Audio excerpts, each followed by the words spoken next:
ఏమిటి వాళ్ళరా, ఈ సమయంలో ఈ 6 పేర్లు ఎలా పెట్టబడ్డాయి, ఎలా రాయబడ్డాయి, ఈ 6 పేర్ల యొక్క వివరణ నేను తర్వాత ఇస్తాను.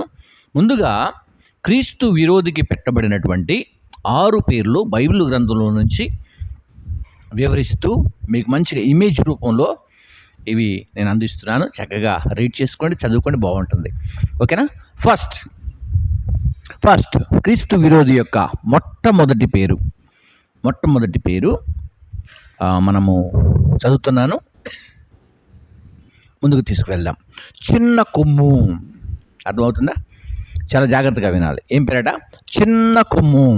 ఆ కొమ్మును గురించినటువంటి వివరణ మనకి ఎక్కడుంది బైబిల్లో అంటే ఈ మాటను మనం తీసుకుందాం. దానియేలు గ్రంథం 7వ అధ్యాయం 8వ వచనంలో.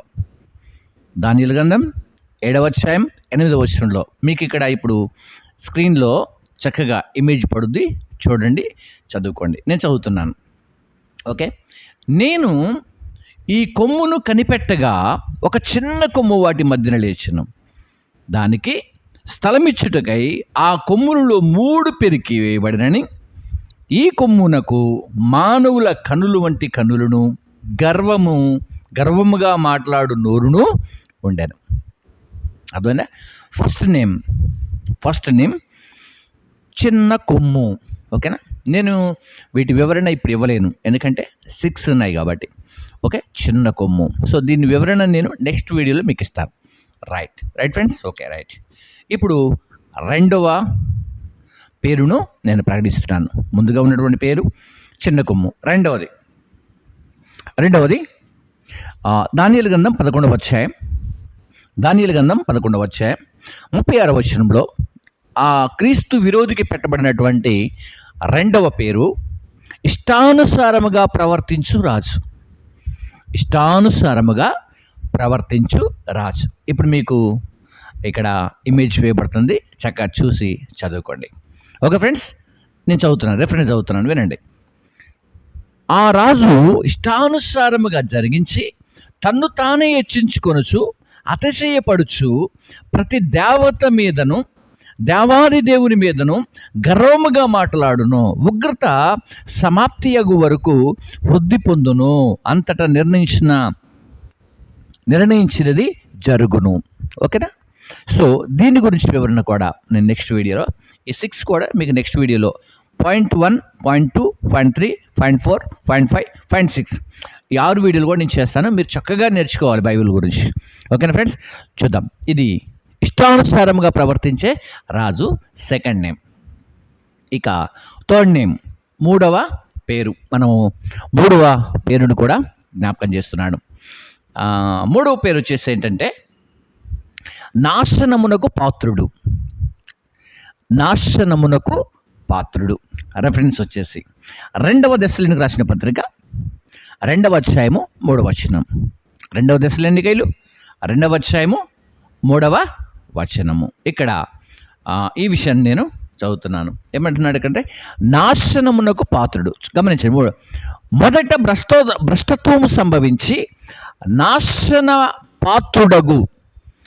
దీన్ని ఇక్కడ మనకు బ్రాకెట్లో మీరు చూస్తే నాశన పుత్రుడు అని ఉంటుంది. ఓకేనా ఫ్రెండ్స్? చక్కగా చదువుకోవడానికి ప్రయత్నం.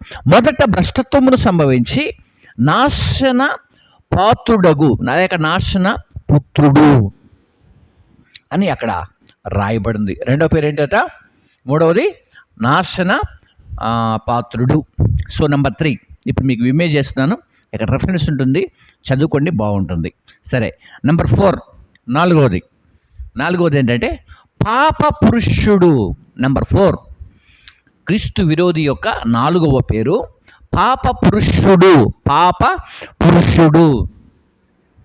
ఈ పాప పురుషుడు గురించి కూడా మనం నేర్చుకోబోతున్నాం. సో ఇది కూడా మనకి 2వ దశలోనికి రాసిన పత్రిక 3వ అధ్యాయం 3వ లైన్లో ఈ మాట. పాప పురుషుడును ధర్మ విరుద్ధ పురుషుడును బయలుపరచబడితేనే కానీ ఆ దినము రాదు. అర్థమవుతుందా? పాప పురుషుడు. ఓకే, ఇది కూడా నేను ఇమేజ్ చేస్తున్నాను, చక్కగా చదువుకోవడానికి ప్రయత్నించండి. ఓకేనా ఫ్రెండ్స్? రైట్. ఇప్పుడు ఏంటట? 1 చిన్న కొమ్ము, 2 ఇష్టానుసారంగా ప్రవర్తించే రాజు, 3 నాశన పాత్రుడు, 4 వచ్చేసి పాప పురుషుడు. ఇప్పుడు 5వదిగా ధర్మ విరోధి. అర్థమవుతుందా? ఇప్పుడు మీకు 5వదిగా ధర్మ విరోధి, ధర్మానికి విరోధి, మంచికి శత్రువు, ప్రేమకి శత్రువు, ప్రేమించే వాళ్ళకి శత్రువు. సో అర్థమవుతుందా? నేను ఈ వివరణ అంతా నెక్స్ట్ వీడియోలో మీకోసం చేస్తాను. నేను ధర్మ విరోధి. 2వ దశలోని రాసిన పత్రిక 2వ అధ్యాయం 8వ వచనం. అప్పుడు ఆ ధర్మ విరోధి బయలుపరచబడను, ప్రభువైనటువంటి యేసు తన నోటి ఊపిరి చేత వారిని సంహరించి తన ఆగమన ప్రకాశము చేత నాశనము చేయును. ఓకేనా? ఇక్కడ అద్భుతమైనటువంటి విషయం ఇది. 2వ దశలోనికలు 2వ అధ్యాయం 8వ వచనంలో ఇక్కడ రాసాడు ఏంటంటే ధర్మాన్ని జరిగిస్తున్నప్పుడు విరోధి, ధర్మ విరోధి. Okay, right. లాస్ట్ అండ్ ఫైనల్గా నంబర్ 6 నేను మరలా మీకు వివరణ తీసుకొస్తున్నాను. నెంబర్ 6లో ఏముంది అంటే అతని పేరు, క్రీస్తు విరోధి యొక్క పేరు ఏముందంటే క్రూర మృగము. ఏంటట?